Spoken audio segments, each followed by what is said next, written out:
Assalamualaikum warahmatullahi wabarakatuh. Perkenalkan, nama saya Ahmad Hidayat, mahasiswa dari Universitas Terbuka, program studi ilmu kearsipan.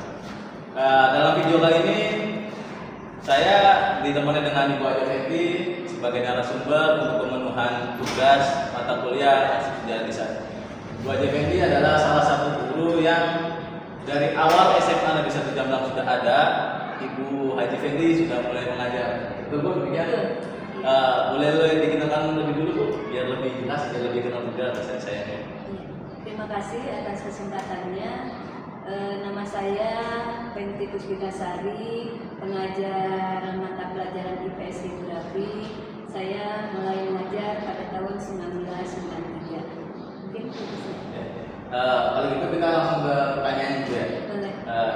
Yang awal dulu nih, kita pengen tahu latar belakang berdirinya sekolah. Kapan sih dan bagaimana awal mula berdirinya SMA Jamlang? Mangga Ibu, sok jelaskan. Baik. Tahun 1990-an awalnya akan didirikan sekolah guru olahraga atau SGO. Namun karena SGO ditiadakan atau beralih fungsi, maka didirikan SLTA Ramunan.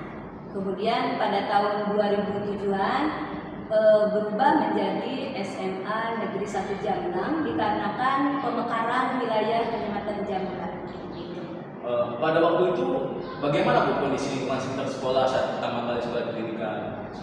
Baik, kondisi lingkungan sebelah selatan sekolah kita ini masih berupa tanah kosong dan hanya ada SMPN 2 Jamlang. Namun sekarang tanah yang kosong tadi sudah dibangun menjadi SMK Negeri 1 Jamlang. Nah, untuk lokasi awalnya nih, SMA Negeri 1 Jamlang itu lokasi awalnya di mana? Apa tetap di sini atau sebelumnya ada tempat lain? Untuk lokasinya masih tetap di sini, yaitu masih di Jalan Dimas Rarakerta, Desa Siti Benangun, Kecamatan Jamlang. Baik, kita sekarang beralih ke pertanyaan mengenai perkembangan dan perubahan sekolah ya. Bu, bagaimana nih perkembangan jumlah siswa dari awal sekolah berdiri sampai sekarang? Apakah sih ada peningkatan atau seperti apa? Untuk perkembangannya jauh pesat perkembangannya, yaitu tahun 1993 jumlah rombongan belajar ini hanya 16 kelas. Berarti totalnya mungkin 640 siswa saat itu. Kalau untuk sekarang berarti ada peningkatan Bu ya? Banyak. Untuk tahun sekarang 2025 rombelnya sudah menjadi 36. Rata-rata satu rombelnya berisi 36 siswa, totalnya menjadi 1.200 siswa yang tadinya 640 siswa. Untuk perubahan besar nih, perubahan besar apa aja sih yang terjadi? Entah itu dari segi bangunan, segi kurikulum maupun manajemen sekolah, apa aja yang sudah berubah dari zaman dulu sampai sekarang? Banyak perubahannya, seperti jumlah kelas yang tadi sudah saya katakan, kemudian fasilitas toilet untuk siswa dan guru, bangunan seperti lapangan, multifungsi dan seterusnya. Untuk segi dari kurikulum berarti ada perubahan nggak dari awal? Betul, banyak terjadi perubahan juga, mulai dari perubahan kurikulum KTSP, kurikulum berbasis kompetensi atau KBK, kurikulum 13, kurikulum Merdeka, sampai sekarang kurikulum Merdeka bermetode deep learning pendekatannya. Kalau untuk manajemennya sendiri perubahannya seperti apa? Nah, untuk manajemen itu di tahun 1993 secara manual, misalnya ngetik dengan mesin tik gitu.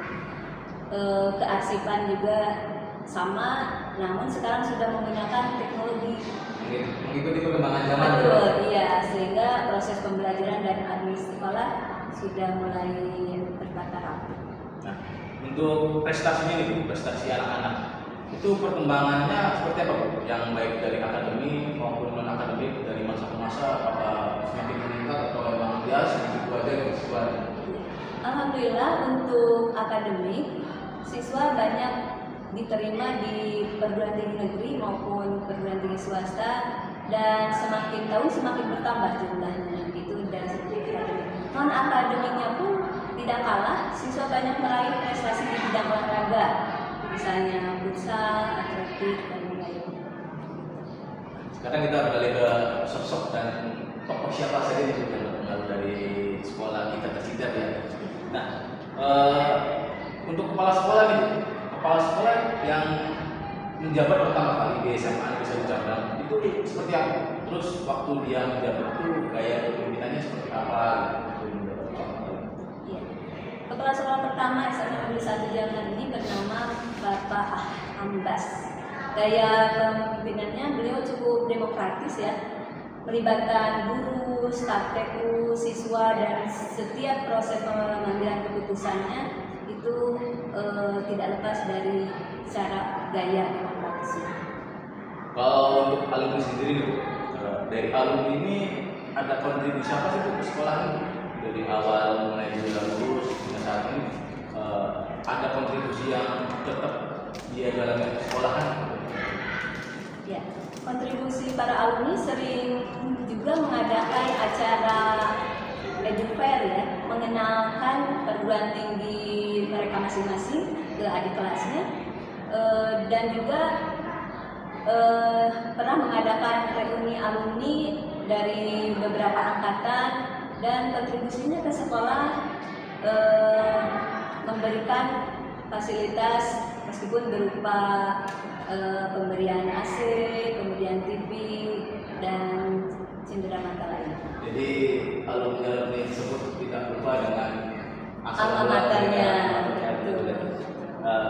Untuk sosok yang inspiratif, untuk sosok inspiratif dari kalangan siswa atau guru yang berpengaruh besar di sekolah, ada nggak di sini? Kalau misalnya ada, kira-kira siapa yang bagus buat itu? Iya. Sosoknya adalah guru di sini juga bernama Ibu Hajah Kartik. Beliau menekuni bidang magot, serta ada juga Pak Elan yang menekuni bidang hidroponik. Jadi wajib tadi itu baru pensiun tahun ini Bu ya? Betul, iya. Sekarang kita beralih ke fasilitas dan lingkungan sekolah. Nah, kondisi sarana dan prasarana sekolah pada masa awal berdirinya dibandingkan sekarang itu seperti apa? Kondisi sarpras sekolah di kita ini cukup pesat perkembangannya. Contohnya misalnya dibangunnya indoor, kemudian lapangan multifungsi, labcom, serta yang terakhir ini lobby untuk menerima tamu. Iya. Lobby emang sangat berguna sekali Bu ya. Betul. Jadi istilahnya lobby itu mukanya sekolah Bu ya. Betul. Nah, untuk fasilitas kebanggaan, menurut Ibu fasilitas kebanggaan yang patut dibanggakan, ya istilahnya fasilitas tersebut nggak ada di sekolah lain. Dan punya kita lebih baik kalau misalnya ada di sekolah itu apa? Lobby sekolah itu ya, serta lapangan multifungsi yang bisa digunakan dalam semua kegiatan, itu yang bisa kita. Terus nih Bu, sekolah kita ini kan lumayan luas ya, sekian hektar, banyak aset, sarana, dan prasarana dan lain-lain. Nah, dalam lingkungan ini pernah musibah loh, kayak misalkan contoh musibah dari alam, banjiran, atau gempa bumi, atau mungkin musibah kayak kemalingan aset-asetnya seperti itu. Barangkali ada gitu. Ya, yang saya ingat pernah mengalami kemalingan aset ya, berupa komputer pada zaman kepala sekolahnya Pak Haji Somkin, kemudian kemalingan laptop pada zaman Pak Haji Wintomo.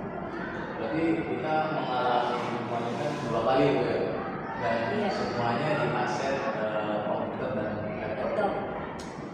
Oke, sekarang kita beralih ke budaya, tradisi, dan identitas yang ada di sekolah dulu.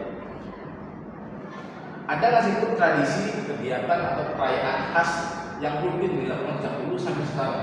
Jadi kegiatan tersebut harus ada gitu, setiap tahunnya. Ada nggak?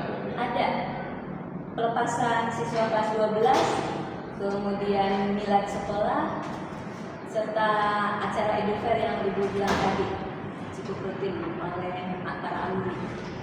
Jadi acara ini kan juga sebagai bentuk pengenalan perguruan tinggi Bu ya. Iya. Nah, terus untuk makna dan filosofi dari lambang ini apa sih, ada motonya atau maknanya apa sih dari logo SMA 1 Jamlang itu apa?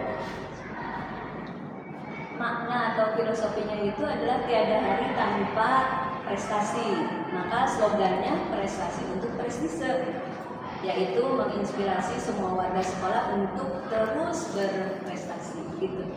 Nah, untuk menjaga semangat dan identitasnya di tengah perubahan zaman, sekiranya biar siswa-siswa kita itu nggak kehilangan identitasnya seperti apa? Bisa mengembangkan visi dan misi sekolah, kemudian menghargai prestasi, dan terakhir mengembangkan program pembinaan. Ya, kita sekarang di sesi terakhir. Sesi terakhir itu tentang pandangan Ibu dan harapan untuk masa depan siswa ini. Nah, Ibu nih, bagaimana pandangan Ibu terhadap perkembangan SMA Negeri 1 Jamlang saya? Saya optimis ya, sekolah kedepannya bisa meningkatkan kualitas pendidikan dan mampu mempersiapkan siswa juga untuk masa depan yang lebih baik setelah lulus dari sekolah negeri. Sedangkan untuk kayak harapannya, harapan buat generasi siswa yang sekarang yang sedang bersekolah di sini, kira-kira apa yang Ibu harapkan ke siswa-siswi yang sedang bersekolah di sini?